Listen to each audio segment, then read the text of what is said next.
ಈಗ ಡಿಸಿಎಂ ವಿಚಾರ ಮತ್ತೊಂದು ಮಗದೊಂದು ಲೋಕಸಭಾ ಚುನಾವಣೆ ವಿಚಾರ ಇವೆಲ್ಲರೂ ಕೂಡ ಚರ್ಚೆ ಮಾಡಿದೀವಿ, ಗೊತ್ತಾಯ್ತಾ.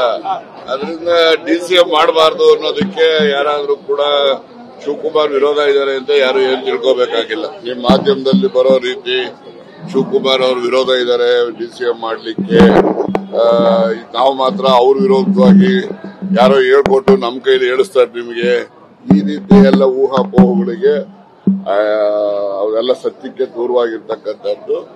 ನಮ್ಗೆ ಯಾರು ಹೇಳ್ಕೊಟ್ಟು ಹೇಳಿಸೋದಲ್ಲ. ಮತ್ತೆ ಡಿಸಿಎಂ ವಿಚಾರದಲ್ಲಿ ಹೆಚ್ಚಿಗೆ ಮಾಡಬೇಕು ಅಂತ ಹೈಕಮಾಂಡ್ ತೀರ್ಮಾನ ಮಾಡೋದಾದ್ರೆ ಅದಕ್ಕೆ ಶಿವಕುಮಾರ್ ಅವ್ರದ್ದು ವಿರೋಧ ಇಲ್ಲ. ಯಾವುದು ನಾನು ಹೇಳಿರ್ತಕ್ಕಂಥದ್ದಕ್ಕೆ ನಾನು ಈಗಲೂ ಬದ್ಧ.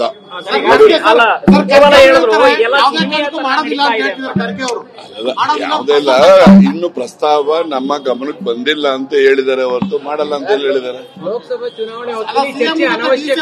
ಅದು ಹೇಳಿದ್ದಾರೆ ಕರೆಕ್ಟ್. ಅವ್ರು ಹೇಳೋದೇನು, ಇದರಿಂದ ಗೊಂದಲ ಸೃಷ್ಟಿ ಆಗೋದು ಬೇಡ, ಪಕ್ಷ ನಾವು ಗೆಲ್ಲಬೇಕು, 28 ಸೀಟು ನಾವು ಗೆಲ್ಲಬೇಕು ಅಂತಕ್ಕಂಥದ್ದು.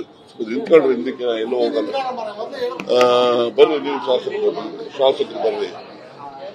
ಹೀಗಾಗಿ ನಾನು ಇನ್ನೊಮ್ಮೆ ನಿಮಗೆ ಸ್ಪಷ್ಟ ಮಾಡ್ತೇನೆ, ನಮ್ಮ ರಾಷ್ಟ್ರಾಧ್ಯಕ್ಷರು ಏನಿದ್ದಾರೆ ಖರ್ಗೆ ಸಾಹೇಬರು, ಅವರು ಅದನ್ನ ತಳ್ಳಿನೂ ಹಾಕಿಲ್ಲ.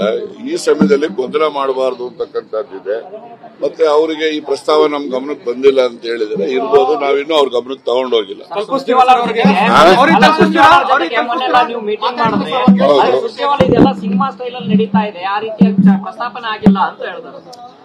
ಅವರು ಹೇಳಿದಾರೆ, ಅವ್ರು ಹೇಳಿದ್ದನ್ನ ಸರಿ ಇಲ್ಲ ಅಂತ ಹೇಳಕ್ ಆಗ್ತದ? ಅವ್ರು ಹೇಳಿದ್ ಸರಿ ಇದೆ ಅಂತಾನೆ ಹೇಳ್ಬೇಕು.